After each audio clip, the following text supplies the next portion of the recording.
3 weeks ago, I discovered my wife was having an affair with her boss. Not through some dramatic scene or catching them in the act, but through something much simpler. We'd just finished being intimate around midnight when she got up to take a shower. She left her phone charging in the kitchen and forgot about it. When it started buzzing repeatedly while she was washing off our intimacy, curiosity got the better of me. The messages were from someone saved as office emergency contact. Cute. Real cute. Messages that had nothing to do with emergencies and everything to do with how much they missed each other, planning their next hotel meetup, and discussing how to keep their secret. 6 months. 6 months of lies, excuses about working late, and weekend team-building events that suddenly made perfect sense. Here's what most guys would do. Storm into the bathroom, wave the phone around, demand explanations, maybe throw some stuff. That's exactly what she'd expect. That's probably what she's prepared for. But that approach hands her all the power. She gets to play victim, make excuses, turn it around somehow. No thank you. Instead, I sat there reading through months of evidence while she sang in the shower like she didn't have a care in the world. Every, "I love you," text to him while kissing me goodnight. Every lie about staying late when she was actually in some hotel room. Every time she looked me in the eye and lied without blinking. The anger was there, sure, but underneath it was something colder. Something calculating. By the time she got out of the shower, I had screenshots of everything sent to myself, and her phone was back exactly where she left it. She never knew I'd seen any of it. The next morning, she kissed me goodbye and told me she'd be working late again. Another emergency project that required staying until 9. I just smiled and said I understood. Kept playing the role of the trusting husband while planning something much more satisfying than a screaming match. It took me 2 days to track down his wife. Social media made it surprisingly easy. Corporate family pictures on the company website helped too. Her name was Amanda, and one look at their family photos told me everything I needed to know. Happy marriage, 2 kids, completely clueless about what her husband was doing during his supposed business trips. The first phone call was tricky.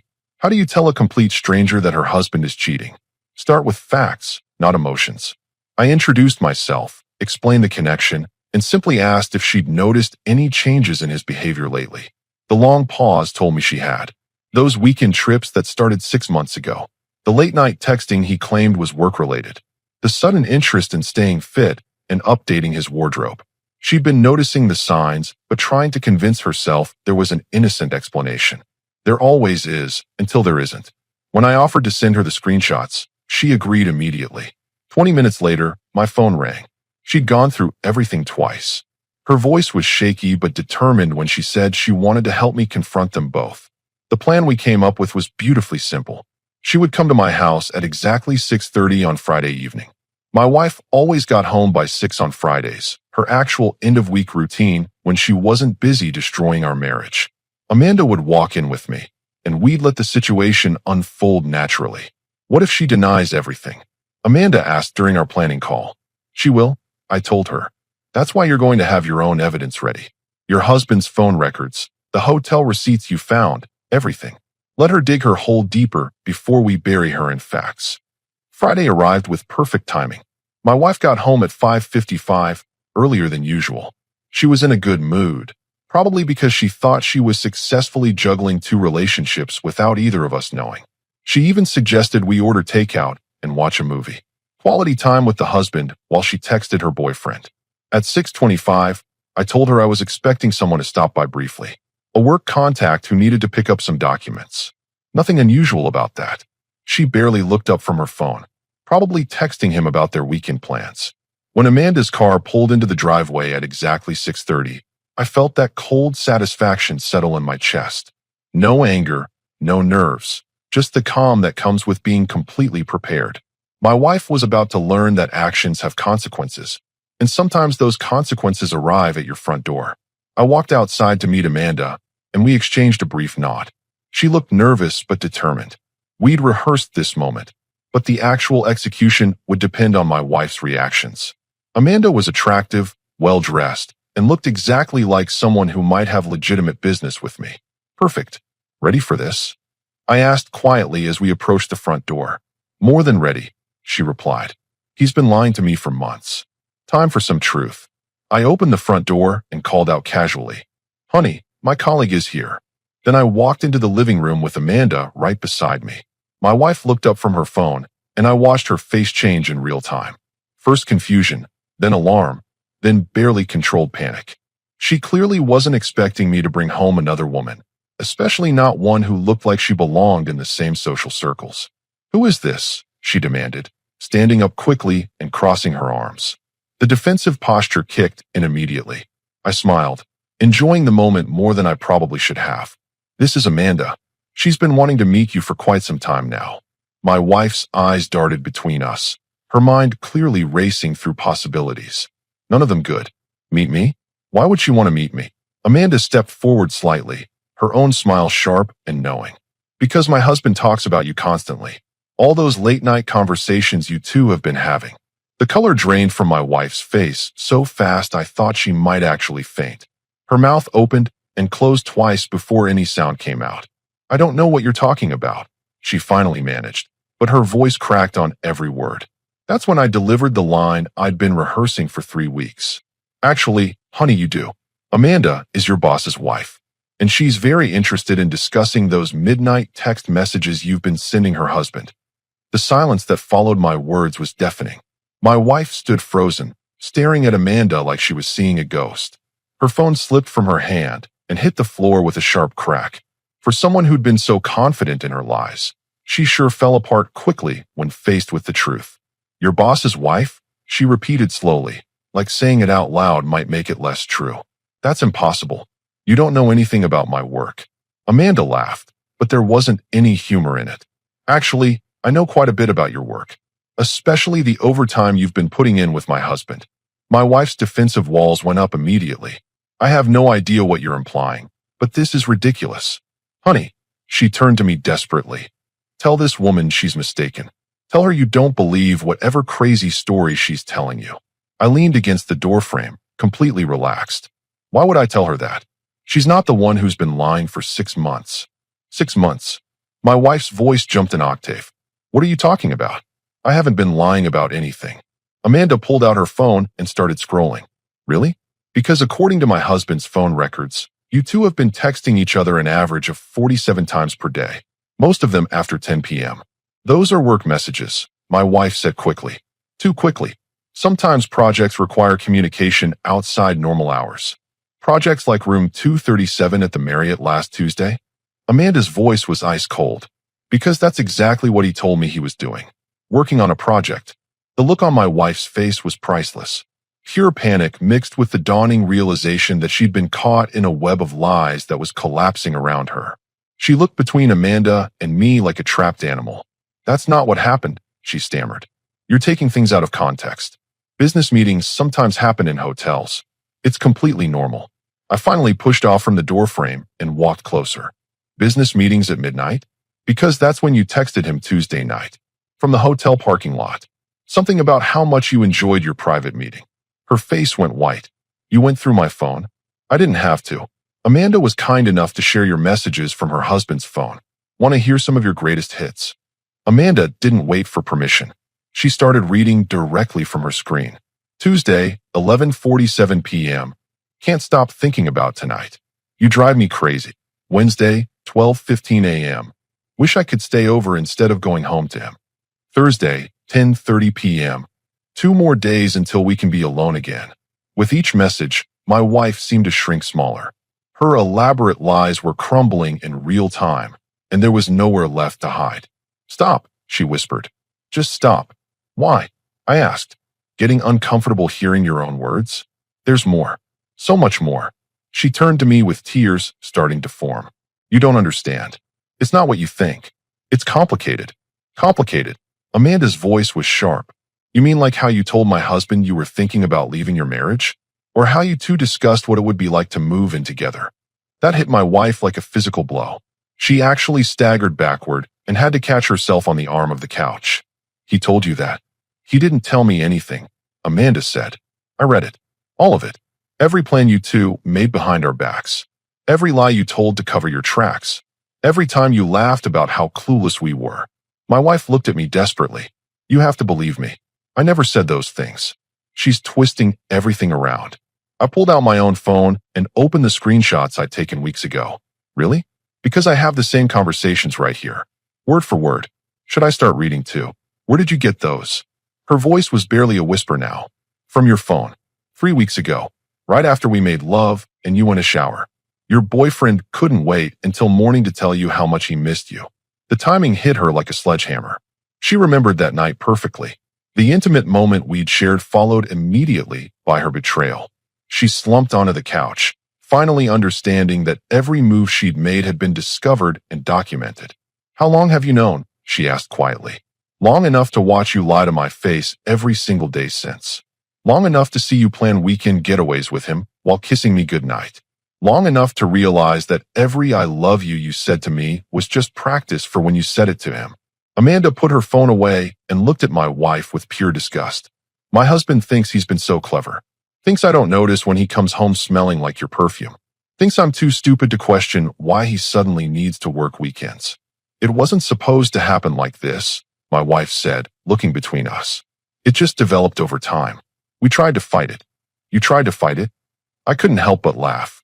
Is that what you call booking hotel rooms twice a week? Is that what you call planning a future together? You didn't fight anything. You dove headfirst into destroying 2 marriages. She was crying now, but they weren't tears of remorse.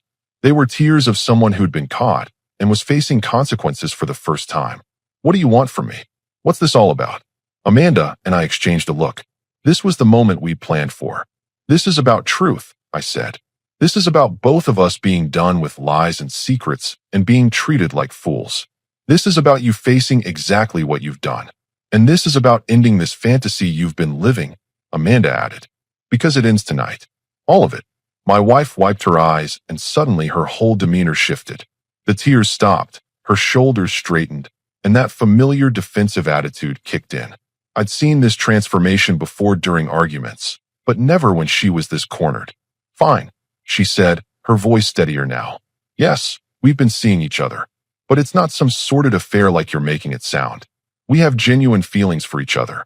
Amanda made a sound of disgust. Genuine feelings? You're destroying 2 families for genuine feelings. You wouldn't understand, my wife shot back. Your marriage might be perfect, but mine hasn't been for years. He's emotionally distant, never wants to talk about anything meaningful, comes home and just zones out in front of the TV. I had to admire the strategy.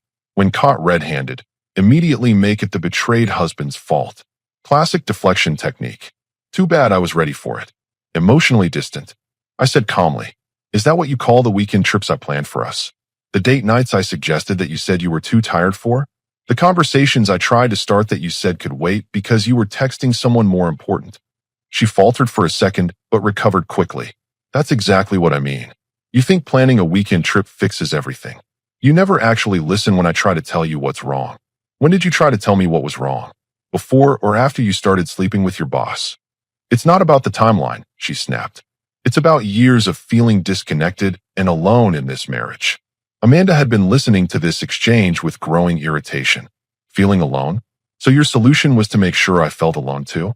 And his kids get to feel alone when their family falls apart? That's not my responsibility, my wife said coldly. I didn't force anyone to do anything. We're both adults who made choices. The mask was completely off now. This wasn't the woman who cried and claimed it was all a mistake. This was someone who felt justified in her actions and was angry about getting caught. You're right, I said. You are adults who made choices. Like the choice to laugh about how clueless your spouses were. Want to hear that conversation, Amanda? I scrolled through my screenshots until I found the one I was looking for. Here it is. Last Sunday, 2:15 p.m. Your husband writes, she actually believed I was at a client dinner until 11 p.m. And your response, mine thinks I'm at book club tonight.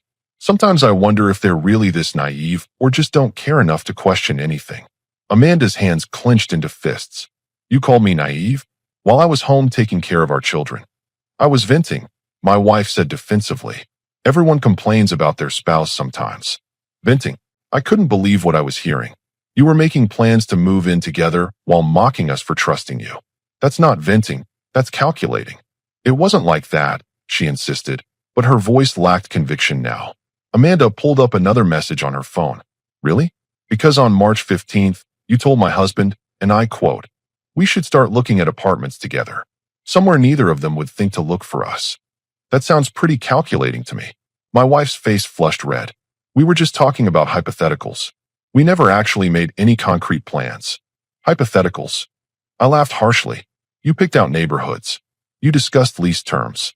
You even talked about which furniture you'd take from our house. How could you possibly know that? Because I've been watching you for 3 weeks. Every lie, every secret meeting, every time you came home and pretended nothing had happened. Did you know you smile differently when you're texting him? Did you know you hum his favorite songs while doing dishes? She stared at me like I'd grown a second head. You've been spying on me? I've been observing my wife turn into a stranger. There's a difference. Amanda stood up and walked to the window, looking out at the quiet neighborhood street. You know what the worst part is? You made us accomplices in your betrayal. Every time we trusted you. Every time we made excuses for your behavior. Every time we chose to believe your lies instead of our instincts. I never asked you to make excuses for anything, my wife said. You didn't have to ask. That's what spouses do. We give each other the benefit of the doubt. Amanda turned back to face her. But you took that trust and used it as a weapon against us. My wife was getting desperate now. I could see it in her eyes. The righteous anger was fading, replaced by the dawning realization that she'd lost control of the narrative completely. Look, I know this is bad. I know I made mistakes. But marriages fail sometimes. People grow apart. It happens every day. Marriages don't fail, I said quietly. People fail marriages. There's a difference. That's not fair. You can't put this all on me. I'm not putting anything on you that you didn't put there yourself. Every choice was yours. Every lie was yours. Every time you looked me in the eye and chose deception over honesty, that was you. Amanda nodded in agreement. And every time my husband came home and kissed me after being with you, that was a choice too. A choice to make me an unwilling participant in your affair. It's not that simple, my wife protested, but even she didn't sound convinced anymore. Actually, it is that simple, I said. You wanted something more exciting than your marriage, so you took it. You wanted the stability of home and the thrill of an affair, so you tried to have both.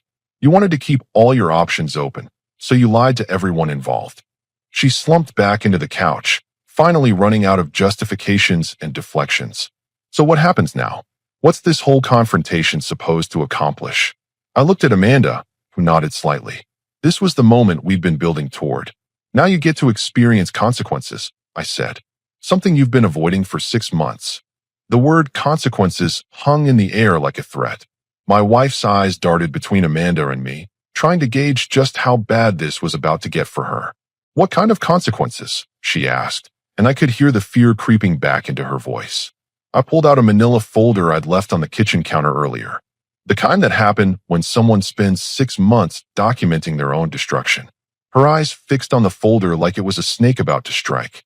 What is that? Evidence. Timeline. Financial records. Hotel receipts. Phone logs. Screenshots of every message between you and him. I set it down on the coffee table between us. Everything a divorce attorney needs to establish a pattern of adultery. You're divorcing me? She said it like the thought had never occurred to her. Were you planning to stop seeing him? I asked. Were you planning to come clean and rebuild our marriage? Or were you planning to keep living this double life until you figured out which option worked better for you? She didn't answer, which was answer enough. Amanda spoke up from across the room. My husband is about to face the same choice.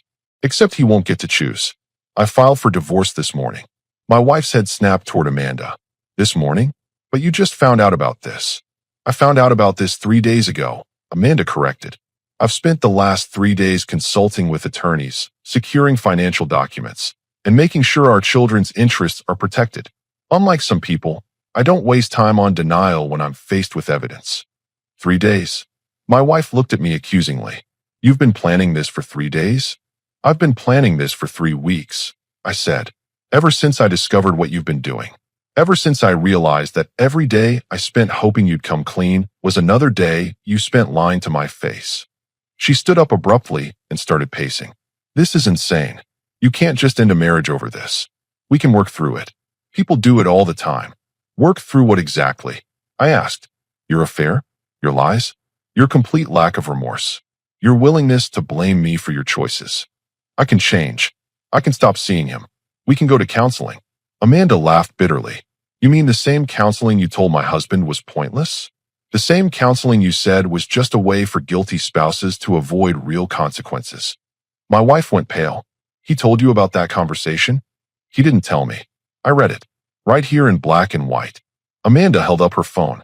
You told him that if either of us suggested counseling, it meant we were getting suspicious and you'd need to be more careful. That's not what I meant, my wife said weakly. It's exactly what you meant, I said. You've been treating our marriage like a game, and now you're upset that the game is over. She stopped pacing and turned to face me directly. What do you want? Money? The house? Fine. Keep whatever you want. But don't throw away 8 years of marriage over a mistake. A mistake. The words came out harder than I intended. 6 months of planning secret meetings is not a mistake. Discussing moving in together is not a mistake. Laughing about how stupid your husband is for trusting you is not a mistake. Okay, poor choice of words. But the point is we can fix this if you just give me a chance. Amanda walked back over and sat down across from us. He's not giving you a chance because you've already shown him exactly who you are. Just like my husband showed me. What's that supposed to mean? It means that when someone lies to you for 6 months, you learn something important about their character, I explained. You learn that they're capable of looking you in the eye every single day while betraying everything you thought you meant to them. Everyone makes mistakes, she insisted. This wasn't a mistake, Amanda said firmly. A mistake is forgetting an anniversary or saying something hurtful in an argument. This was a calculated deception involving dozens of lies, elaborate cover stories, and emotional manipulation. My wife sat back down, finally seeming to understand that her usual tactics weren't working. So that's it. You've already decided. I decided 3 weeks ago, I told her. I just wanted to see if you'd ever tell me the truth voluntarily. If you'd ever show even a hint of genuine remorse instead of making excuses. And you've spent 3 weeks testing me? I've spent 3 weeks watching you choose him over me every single day. Every lie you told, every fake excuse you made, every time you pretended to care about our marriage while planning your exit strategy with him. She was quiet for a long moment, and I could see her mind working, calculating, still trying to find an angle that would work in her favor. What about his job? She finally asked. If this comes out at work, it could ruin his career. Amanda's expression turned ice cold. Good. You can't be serious. He has responsibilities. Other people depend on him. Other people depend on honest leadership, I said. Not someone who abuses his position to sleep with subordinates. I'm not a subordinate, my wife protested. We're equals. You report to him, Amanda pointed out. He controls your promotions, your assignments, your career advancement. How is that equal? It's not like he promised me anything in exchange for. She stopped mid-sentence, realizing what she'd almost admitted. In exchange for what? I asked quietly. She didn't answer, but the look on her face told us everything we needed to know. Amanda shook her head in disgust. Unbelievable. Not only were you having an affair, you were getting professional benefits from it. It wasn't like that, my wife said quickly. Then explain the promotion you got last month, I said. The one you said came out of nowhere. The one you celebrated by texting him about how things were finally working out for both of you. Her mouth fell open. How could you possibly know about that text? Because I know about all the texts. Every single one. Including the ones where you two discussed how convenient it was that his wife never questions his business decisions. Amanda stood up again, her composure finally cracking. My signature is on our tax returns. Returns that show his business income. Income that was apparently being used to pay for hotel rooms with you. That's enough, my wife said, her voice rising. You've made your point. You've humiliated me enough. What do you want me to do now? I looked at her sitting there, still trying to control the situation, still trying to minimize what she'd done, still not showing any genuine understanding of the pain she'd caused. I want you to pack a bag, I said quietly. I want you to find somewhere else to stay tonight. And I want you to understand that this marriage is over. You can't kick me out of my own house. Actually, I can. My name is on the deed. Yours isn't. The final piece of her security crumbled. She'd never paid attention to those details, always assuming everything would work out in her favor somehow. Amanda gathered her purse and coat. I should go. I've got my own situation to handle. As she walked toward the door, she paused and looked back at my wife. For what it's worth, you didn't just destroy your marriage tonight. You destroyed mine too. I hope whatever you thought you were getting was worth it. After Amanda left, the house felt impossibly quiet. My wife sat on the couch staring at the floor, finally understanding that her carefully constructed double life had completely collapsed in the span of one evening. I never meant for it to happen this way, she said quietly. How did you mean for it to happen? I asked. She looked up at me with empty eyes. I don't know. I just never thought past the next meeting, the next text, the next time we could be together. I never thought about the ending. Well, I said, now you know what the ending looks like. After Amanda left, the silence stretched between us like a chasm. My wife sat there staring at her hands, probably realizing for the first time that all her careful planning and secret meetings had led to this moment. Complete exposure. Complete loss of control. So what happens now? She asked without looking up. Now you pack a bag like I told you. Find somewhere to stay tonight. She finally looked at me, and I could see her scrambling for one last angle. This is my home too. You can't just throw me out because you're angry. I'm not throwing you out because I'm angry. I'm asking you to leave because continuing to live together while we divorce would be awkward for everyone involved. Especially when your boyfriend finds out his wife just destroyed his career. Her eyes widened. What do you mean destroyed his career? Did you think Amanda was just going to quietly file for divorce and pretend nothing happened? She's been married to him for 12 years. She knows exactly where all his professional vulnerabilities are. She wouldn't do that. She seemed reasonable. I almost laughed. Reasonable? You think a woman who just discovered her husband has been cheating for 6 months is going to be reasonable about protecting his reputation? But if she ruins him professionally, it hurts her too. The alimony, the child support. She's a nurse practitioner with her own income. She doesn't need his money as much as he needs his reputation. I watched her process this information. Besides, affairs between supervisors and subordinates tend to create liability issues for companies. Human resources departments don't like liability. The color drained from her face as the implications hit her. They'll fire both of us. Probably. Though he'll get fired for abuse of power and creating a hostile work environment. You'll just get fired for participating. She stood up abruptly and started pacing again. This is insane. You're destroying my entire life over this. I'm not destroying anything. I'm just refusing to pretend it didn't happen. But my job, my career, everything I've worked for. Should have thought about that before you decided your marriage vows were optional. She spun around to face me. You're enjoying this, aren't you? You're actually enjoying watching my life fall apart. I'm enjoying watching actions have consequences for once. You've spent 6 months thinking you were smarter than everyone around you. Turns out you weren't. I never thought I was smarter than anyone. I just fell in love with someone else. You fell in love? I couldn't keep the sarcasm out of my voice. Is that what you call planning to abandon your marriage without having the courage to end it first? It's complicated when you're married. You can't just walk away from 8 years. You weren't walking away. You were having your cake and eating it too.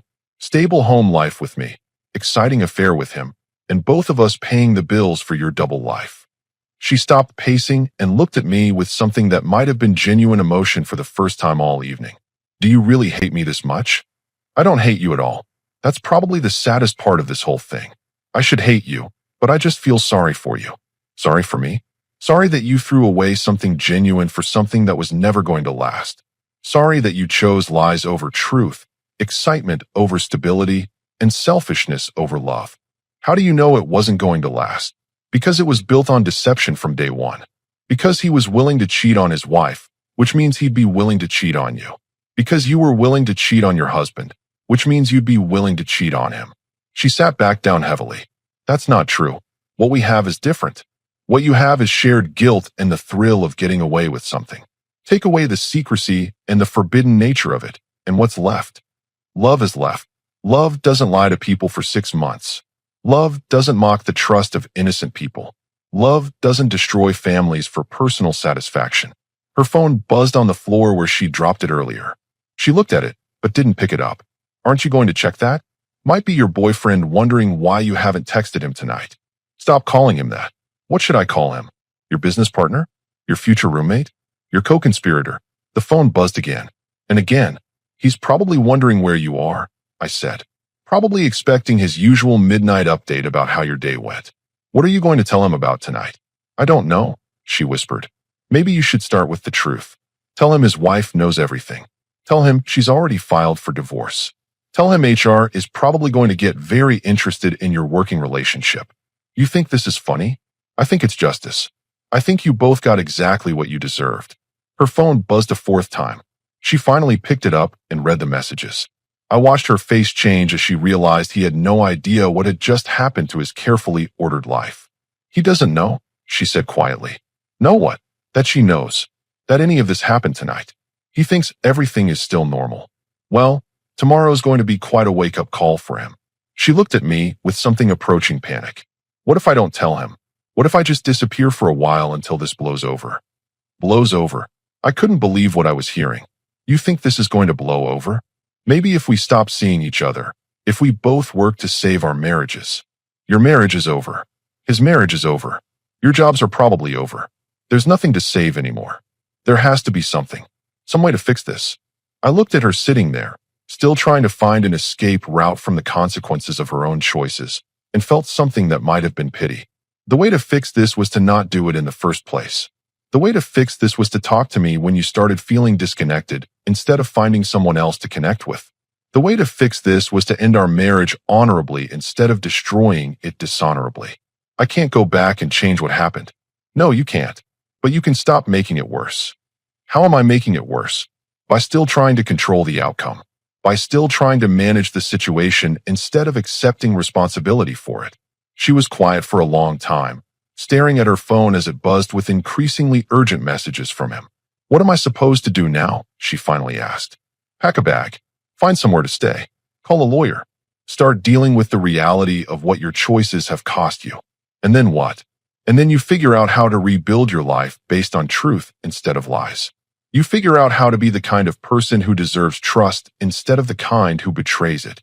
She stood up slowly, like she was carrying a weight I couldn't see. I never wanted it to end like this. How did you want it to end? I don't know. I never thought about the ending. That was your first mistake, I said. Everything has an ending. Every choice leads somewhere. You just chose not to think about where yours were leading. As she walked toward the stairs to pack her bag, she turned back one more time. Will you ever be able to forgive me? I considered the question seriously before answering. Someday, probably. But forgiveness doesn't mean forgetting. And it doesn't mean pretending this didn't happen. Does it mean we could ever? No, I said firmly. It doesn't mean that. Some things can't be undone. Some trust can't be rebuilt. Some relationships can't survive the weight of betrayal. She nodded slowly and continued up the stairs. I could hear her moving around in the bedroom, opening drawers and closets, taking pieces of the life she'd thrown away. 20 minutes later, she came back downstairs with a suitcase and her car keys. I'll call you tomorrow, she said, to talk about logistics. Talk to my lawyer about logistics. I'll have him contact you once I hire one. So this is really it. This is really how it ends. I looked at her standing in the doorway with her suitcase, finally facing the consequences of 6 months of lies and betrayal. No, I said, this is how it begins. Your new life starts now. Make better choices this time. After she left, I sat in the quiet house and felt something I hadn't felt in months. Peace. The lies were over. The pretending was over. The wondering and suspecting and questioning my own instincts was over. For the first time in 6 months, I knew exactly where I stood, and it felt like solid ground. 6 weeks later, I was sitting in my lawyer's office signing the final divorce papers. The process had moved faster than expected, mainly because she didn't contest anything. Hard to argue for a favorable settlement when the opposing side has 6 months of documented adultery. She's agreed to all terms, my attorney said, sliding the papers across his desk. No alimony, minimal asset division, and she's waiving any claim to the house. Smart of her, I replied. Fighting would have just made the evidence public. Speaking of evidence, I heard through professional channels that her former employer settled quietly with several affected parties. Apparently, this wasn't their first HR nightmare involving management. I wasn't surprised. Amanda had been thorough in her pursuit of justice. Her ex-husband had been terminated for cause within a week of her filing. My ex-wife had lasted 3 days longer before they found a reason to let her go as well. The drive home felt different now, lighter. The house was truly mine again, no longer a stage where someone performed the role of loving wife while planning her exit strategy. My phone rang as I pulled into the driveway. Amanda's name appeared on the screen. How did it go? She asked. Signed, sealed, delivered. How about you? Finalized last week. He's moved back in with his parents, if you can believe that. 42 years old and starting over in his childhood bedroom. I laughed. Poetic justice. The kids are adjusting well. Honestly, they barely noticed he was gone. Turns out his constant business trips hadn't made him much of a father anyway. And work. I picked up extra shifts at the hospital. Turns out being single again motivates you to focus on things that actually matter. We'd stayed in touch throughout the divorce proceedings, not romantically, but as allies who'd survived the same betrayal. She'd become a genuine friend, someone who understood exactly what it felt like to have your trust weaponized against you. Any regrets? She asked. About the divorce? None. About how I handled it? None. About trusting her in the first place? I paused. Maybe. But that's on me, not her. Don't do that. Don't blame yourself for believing someone when they promised to love you. Fair point. After we hung up, I walked through the house that felt like mine again. No more wondering where she really was when she said she was working late. No more analyzing her mood for signs of guilt or deception. No more living with someone who saw me as an obstacle to her happiness rather than a partner in building it. The kitchen counter where her phone used to charge looked empty now, but not in a sad way. In a clean way, like a surface that had been cleared for something new. I opened the laptop and checked my bank account. The divorce had been expensive, but not as expensive as continuing to fund someone else's double life would have been. My salary was mine again. My time was mine again. My peace of mind was mine again. The doorbell rang around 7. I opened it to find my neighbor Mrs. Watson holding a casserole dish. Thought you might want a home-cooked meal, she said with a knowing smile. Divorce diet isn't sustainable long-term. How did you? Honey, the whole neighborhood knew something was up when she started leaving at odd hours and coming back looking like she'd been somewhere other than work. I accepted the casserole gratefully. Why didn't anyone say anything? Because you're a grown man who needed to figure it out for yourself. But we were all rooting for you to wise up eventually. After she left, I sat down with my first home-cooked meal in weeks and realized something important. I wasn't alone. I had neighbors who cared, friends who'd supported me through the worst of it, and family who'd never liked her anyway, but had been too polite to say so. My phone buzzed with a text from my brother. Drinks tonight to celebrate your freedom? I typed back, absolutely. For the first time in months, I was making plans for myself instead of working around someone else's secret schedule. For the first time in months, I could say yes to something without wondering what lies I'd be covering for. The woman who'd shared my bed for 8 years was gone, but she'd taken her deception with her. What remained was honest, clean, and entirely mine. 6 months ago, I discovered my wife was having an affair. Tonight, I was celebrating the end of a marriage that had been over long before I'd found those midnight messages. Some endings are actually beginnings in disguise.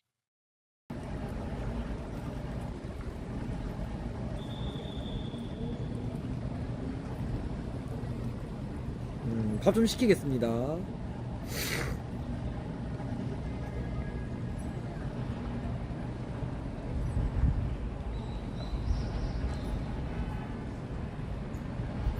밥 시켰어요. 그때 우리 그때 존나 야무지게 먹네.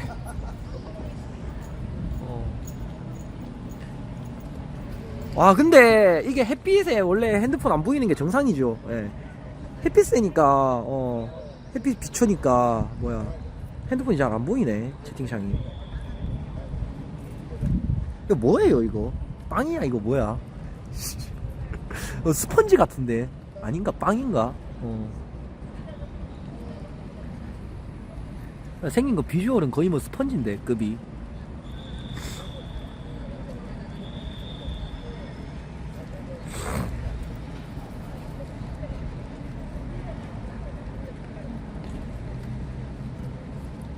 근데 존나 좀 비둘기 많이 모여있으니까 좀 혐오스러워요. 극혐이에요.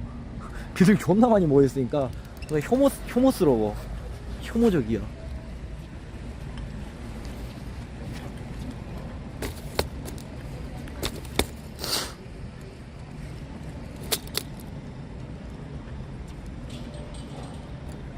근데 진짜 비둘기들도 저렇게 그 콩 한 쪽이라도 나눠 먹으려고 저렇게 하는데, 씨발 우리는 사람은 콩 한 쪽도 안 나눠 먹으려고 하는 거 보면은 참 동물보다 못한 것 같아.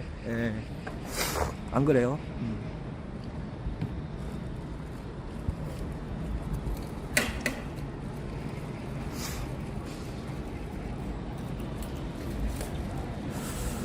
아.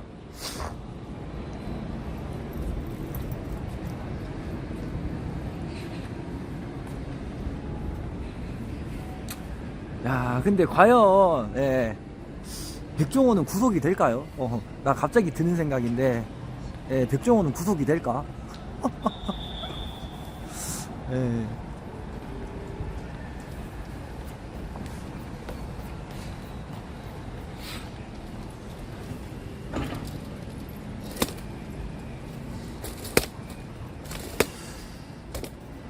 근데 백종원이 잘못한 게 뭐냐고요? 사기를 너무 많이 쳤잖아. 예.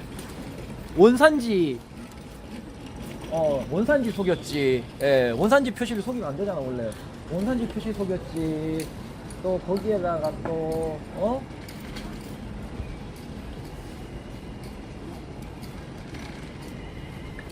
그, 뭐야, 그, 원래 그, 뭐야, 요리할 때, 그 뭐라고 해야 되지 그거를, 예, 요리 전용 그 조리 장비를 써야 된단 말이야.